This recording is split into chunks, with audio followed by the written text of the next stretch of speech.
Abra comigo aí a sua Bíblia. No Evangelho, segundo escreveu Lucas, capítulo 12. Queridos, nós vamos aqui pensar sobre um assunto muito bom, em rápidas palavras. Hoje eu não vou contar testemunho, eu vou trazer uma breve palavra, porque eu não prego, eu gosto de dar, às vezes, palavras. E dentro da realidade eu quero ser bem verdadeiro em dizer a vocês que, sem demagogia, não sou pregador. Capítulo 12 do Evangelho segundo escreveu São Lucas, versículo de número 13 até o versículo de número 21, que nos diz assim: E disse-lhe um da multidão: Mestre, dizei a meu irmão que reparta comigo a herança. Mas ele lhe disse: Homem, quem me pôs a mim por juiz ou repartidor entre vós? E disse-lhe: Acautelai-vos e guardai-vos da avareza, porque a vida de qualquer não consiste na abundância do que possui. E propôs-lhes uma parábola, dizendo: A herdade de um homem rico tinha produzido com abundância, e razoava ele entre si: Que farei? Não tenho onde recolher os meus frutos. E disse: Farei isto: derrubarei os meus celeiros e edificarei outros maiores. E ali recolherei todas as minhas novidades e os meus bens. Versículo 19. E direi à minha alma: Alma, tens em depósito muitos bens para muitos anos. Descansa, come, bebe e folga.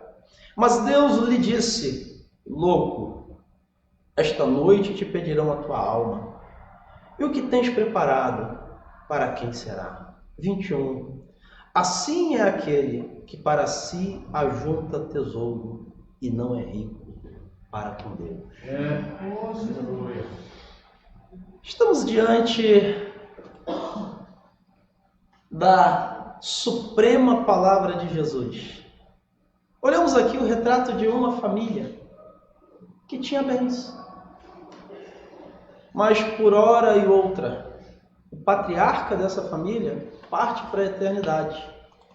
Estamos olhando aqui, basicamente, uma discussão de ideias em relação à repartição da herdade que fica.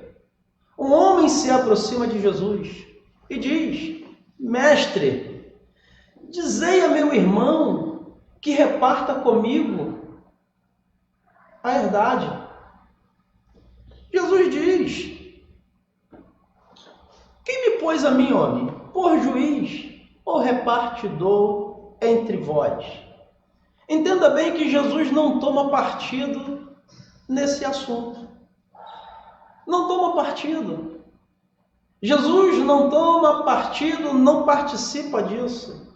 Jesus, antes de mais nada, ele procura aconselhar e resolver essa situação de uma forma diferente. Queridos, olhando para o versículo de número 13, nós encontramos aqui algumas colocações muito bonitas. Exemplo de pessoas que foram prósperas e que prosperam ainda nos dias atuais. Poderíamos dizer que vamos lhes fazer uma pergunta, mas isso você não precisa me responder. É pecado ser rico? É pecado possuir bens? Não há problema nisso. Mas a recomendação bíblica é que se a nossa riqueza e se os nossos bens aumentarem, não ponhas nele o nosso coração. Por quê? Porque a Bíblia diz que onde está o meu e o seu tesouro, ali estará o nosso coração. Entenda, irmãos, a Bíblia é cheia de observações acerca de irmãos nossos que já passaram para o Senhor, que foram ricos e muito prósperos. Gênesis capítulo 13, versículo 2, E ia Abrão muito rico em gado e em ouro. Deus era com ele, mas nunca essas coisas suplantou a supremacia divina sobre sua vida. Irmãos, um dos grandes problemas do ser humano na atualidade hoje é que a prosperidade na vida de muitos torna-se maldição. Olhamos para uma igreja como a nossa, inúmeras pessoas abençoadas, prósperas, que Deus tem feito prosperar nesta terra e glorificamos a Deus por essas vidas. Mas em muitas ocasiões, olhamos para a vida que muitos de nós levamos e observamos que nos falta muitos recursos. Mas por que Deus, muitas vezes, não derrama sobre nossas vidas bênçãos extraordinárias semelhantes a estas? É porque o que está aqui dentro só Deus conhece. Muitos de nós hoje estamos aqui em um culto semelhante a este. Muitos podem dizer, aqui tem a minoria, mas passou do número da promessa. A igreja está representada. Quem prega não se importa com o número, é com qualidade. O culto que nós prestamos, irmãos, não é um culto de oba-oba, onde nós pregamos e as pessoas explodem a alegria. Isso é movimento. Movimento quem faz é aquilo que gera avivamento. O mover tem que ser do Espírito e o avivamento é pela palavra. Entende? Então nós olhamos e o que nós encontramos nisso? É que muitas vezes, se Deus me der um carro, eu posso deixar de ser crente e abandonar os cultos como este para fazer o que? Dar um passeio com a minha família. Tem pecado nisso? Não, mas eu tenho que conciliar as duas coisas. Muitas vezes eu não posso ter a casa própria e tenho que pagar aluguel, por quê? Porque a vaidade pode subir para o meu coração. Oh, irmãos, observe o que a palavra está dizendo. É isso, irmãos, que acontece em nosso meio, nas nossas vidas. Há exemplos na Bíblia. Lembra-se de que os 2 filhos de Isaac tiveram uma porfia. Jacó engana Esaú. Esaú perde seu direito de primogenitura, trocado por um prato de guisado, porque estava com fome. Negociou a grande bênção em que tinha, a sua herança, que era dele por direito. Jacó engana, ludibria, trapassa, faz de tudo um tanto para poder conseguir se dar bem. Há uma briga entre os 2. Aconteceu uma contenda. Esaú prometeu matar Jacó. Jacó tem que fugir. Passa-se anos. Se casa. Trabalha mais 7 anos. Casa de novo. Desejo no seu coração talvez ardia de consertar aquele problema em que havia deixado lá atrás. E um belo dia, ouve-se de que havia essa necessidade de se encontrar. Gênesis 33, verso 9. Mas Esaú disse: eu tenho bastante, meu irmão, seja para ti o que tu tendes. O que é isso, irmãos? É Deus quem nos faz prosperar. Ainda, continua. Jesus olha para esta questão e diz: quem me pôs a mim por juiz ou repartidor entre vós? A abundância, veja bem. E disse Jesus: acautelai-vos e guardai-vos da avareza, porque a vida de qualquer não consiste na abundância do que possui. Quantas vezes eu penso que sou alguma coisa? Que tenho alguma coisa? Irmãos, eu não tenho nada. Eu não sou nada. Nem esse corpo que está falando aqui me pertence. Quando partir para a eternidade, isso vai ficar no pó. Abriu-se o jazigo, só vai ter lá a ossada. E durante alguns anos, isso se desfaz no pó do tempo. Que é o homem mortal. Não somos nada. E muitas vezes utilizamos de palavras e dizemos que temos, somos e fazemos.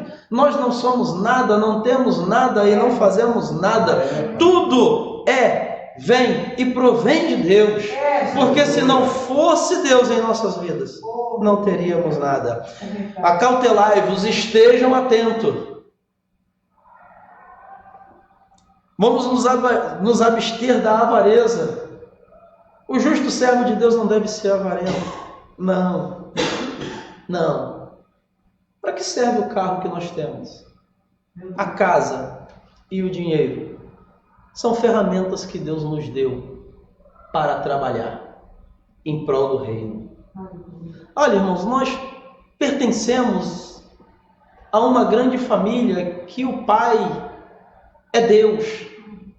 E esse reino é produtivo. Esse reino é produtivo. Nós fomos chamados para dar frutos e o nosso fruto permanecer. Nós somos o trigo que está aqui para alimentar as nações. Então, queridos, tudo que Deus nos deu é para usar em prol dos seus. Entenda bem uma coisa. Quando eu olho para a vida da igreja e vejo a prosperidade em que a igreja goza dela, nós temos que entender que tudo isso faz parte de uma promessa que Deus fez ao justo servo fiel. Trazei todos os dízimos à casa do tesouro para que haja mantimento na minha casa. Então nós vivemos debaixo de uma promessa. A casa, o carro que Deus nos deu é resultado da nossa fidelidade a Deus.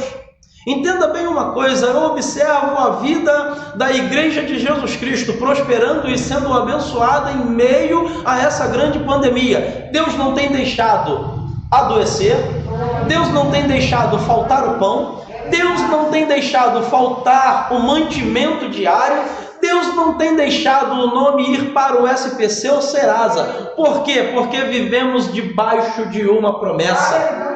Eu quero profetizar aqui na sua vida, seja fiel a Deus, semeia neste bom solo. Já falei isso aqui e vou repetir. A oferta que você deposita no gasofilato da igreja é uma semente que Deus te dá para semear. Você pega um grão de trigo, lança no solo, ali nasce um pé, nesse pé 3 espigas, de apenas uma semente que você semeou. Quantas sementes vem nessas 3 espigas? Faça a conta depois e depois você vê o quanto Deus te abençoa. A oferta que você lança é uma semente que Deus te dá para semear. Quanto mais você lançar semente no solo, mais Deus te dará semente para lançar. E o dízimo? O dízimo é uma proteção daquilo que você já ganhou. Olha, irmãos, o bom administrador de suas fazendas, dentro de sua casa, ele vive com 50% de sua renda. A 10ª parte é de Deus e a 40ª parte ele deposita e guarda para ter em depósito.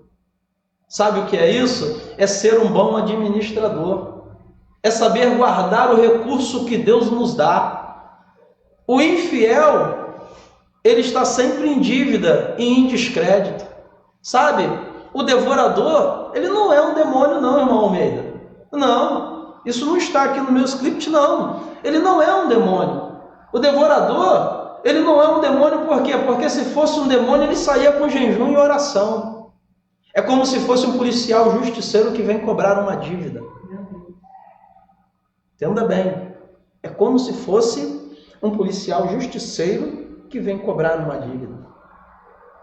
Nos Estados Unidos, havia um jovem que trabalhava com seu pai na lida, na propriedade do pai. E ele tinha um desejo ardente na sua vida de sempre abençoar a obra, e era um abençoador.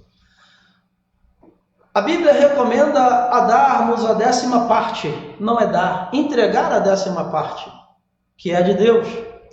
Ele dava a 10ª parte, lançava uma oferta ousada e ainda abençoava as pessoas que tinha à sua volta, que sabia que estava passando por necessidade. Em um belo dia, conversa com o seu pai, deixa o campo e vai para a cidade, vai trabalhar em uma fabriqueta de sabão. Isso não é um fato que eu ouvi, uma história que alguém contou, é algo verídico que aconteceu. E este jovem, ele vai trabalhar nessa fabriqueta de sabão e desempenha um serviço como se estivesse trabalhando para Deus. O dono dessa fabriqueta de sabão não tinha filhos, se não tem filhos, não tem herdeiros, não é casado e não tem nenhum parente próximo. O que ele faz? Chama este moço e dá a ele 50% à sociedade daquela pequena fabriqueta de sabão. Anos se passam e aquele que fundou a fabriqueta passa para o Senhor.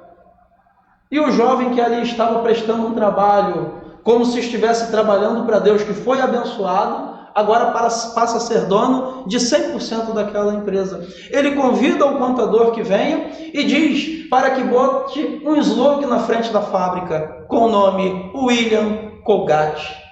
E disse: traga o livro de caixa. E nesse livro de caixa eu quero que você coloque toda a renda da minha empresa, mas separa a 10ª parte para Deus. E ele começou a abençoar a obra. Passou-se um ano, ele passou a dar 20%. Passou-se 2 anos, 30%, 3, 4, 5. No final, ele estava dando 90% e ficando com 10%.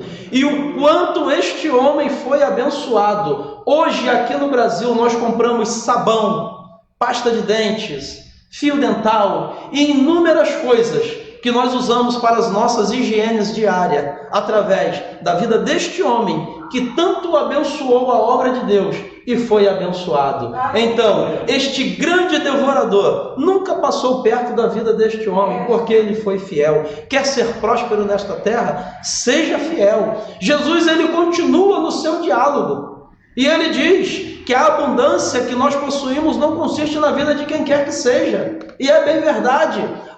Isso faz parte da minha e da sua fidelidade, os bens que nós adquirimos com o trabalho dos nossos braços e o suor do nosso rosto. E ele continua, e propôs-lhe uma parábola, dizendo que a herdade de um homem rico havia produzido com abundância.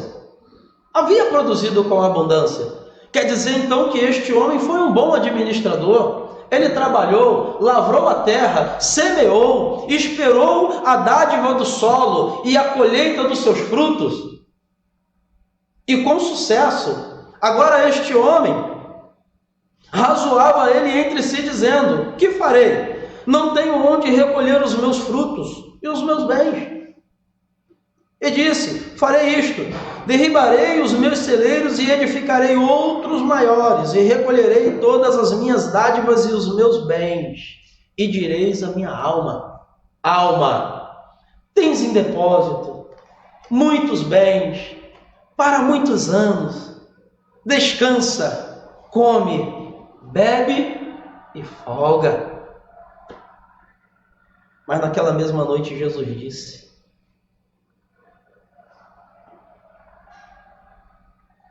louco, esta noite te pedirão a tua alma. E o que tens preparado? Meu Deus. Para quem será? Vocês entenderam? Claro que aqui não tem ninguém assim. Não é ironia, irmão. É bem verdade. Quantas vezes nós brigamos por um pedaço de terra? Quantas vezes nós porfiamos por tão pouca coisa? Nós somos herdeiros do reino. O reino que nos espera é produtivo. Não brigue por essas coisas pequenas. Jesus, ele nos deu exemplo. Meu reino não é comida, não é bebida, mas é paz, alegria e gozo no Espírito Santo. Oh, irmãos, tudo isso aqui é efêmero e passageiro. Somos peregrinos e forasteiros, embaixadores do reino de Deus na face da terra. Onde nós chegamos, o reino de Deus é representado.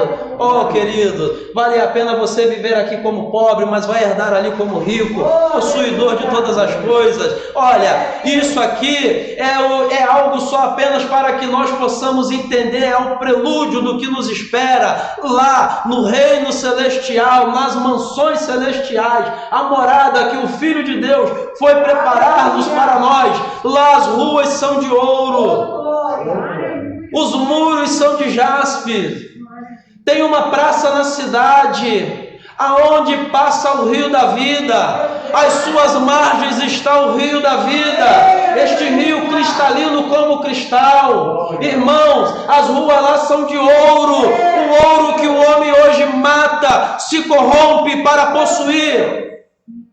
Ele lá vai servir para tão somente ser pisado. Oh, queridos, louco, esta noite te pedirão a tua alma, e o que tens preparado para quem será? Me traz à memória palavras de Salomão em Eclesiastes 12. Lembra-te do teu Criador nos dias da tua mocidade. Um homem frustrado que possuiu riqueza, sabedoria, enquanto esteve na presença de Deus, foi uma bênção. Assim acontece comigo e contigo, enquanto estamos no caminho fazendo a vontade do Pai. Nós não precisamos correr atrás das bênçãos, porque vivemos debaixo de uma promessa: se tão somente ouvires e guardares os meus mandamentos, tu serás bendito no campo, tu serás bendito na cidade. Oh, irmãos, o fruto do teu ventre, as colheitas do teu pasto, do seu rebanho será abençoada, porque Deus assim quis nos abençoar. Deus. Aleluia. Promessa de Deus. Verdade. Promessa de Deus. Mas é preciso ser fiel. Fiel. Aqui estamos diante de um empate, de um embate entre dois irmãos.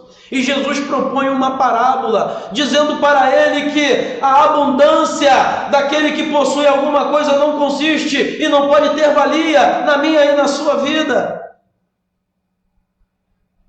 Perder tempo com questões pequenas. Meu Deus. Assim é todo aquele que para si ajunta tesouro e não é rico para com Deus. Não é rico. Entenda bem uma coisa: não é o corpo mais do que a vida. Deus entende as nossas necessidades. Nós falamos aqui, na casa de ninguém faltou o pão. Nosso Deus sabe que nós precisamos. Olha para os passarinhos. Não trabalham, não semeiam, não fiam, não cegam, mas Deus provê o sustento. Olha para os lírios do campo. O que está te faltando? Vestimenta? Olhe para os lírios dos campos. Ninguém se veste tão bem, nem Salomão em toda a sua glória se vestiu como um deles. Se Deus que cuida dos passarinhos e dos lírios há de cuidar de vós também. E Jesus nos chama de homens de pequena fé. Oh, irmãos, veja bem, Deus ele não faz troca com ninguém, não. Não. Permaneça fiel. Seja fiel. Seja fiel. A doença não vai bater na sua porta. Podemos passar aperto, mas Deus não vai deixar faltar. Deus vai suprir, Deus vai abençoar, Deus vai honrar, nós vamos prosperar e juntos nós vamos chegar lá. Que Deus em Cristo possa continuar abençoando a sua vida. Amém. Aleluia.